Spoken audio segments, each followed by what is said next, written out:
Hello friends, नमस्कार। आप देख रहे हैं Azamgarh poultry farm YouTube channel. तो फ्रेंड्स, हम आए हैं एक आजमगढ़ के तहसील माटीनगंज के पास।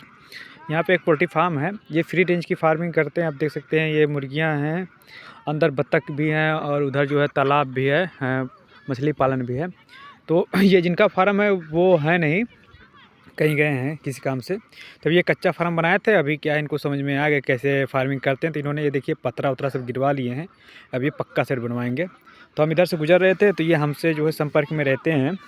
चूजा भी हम ही से खरीदते हैं और मुर्गे भी हमसे लिए थे। तो हम इधर से गुजर रहे थे, यहाँ पे इनके फार्म पे आए, लेकिन ये अभी हैं नहीं। तो कभी हम इनका फुल वीडियो बनाएंगे।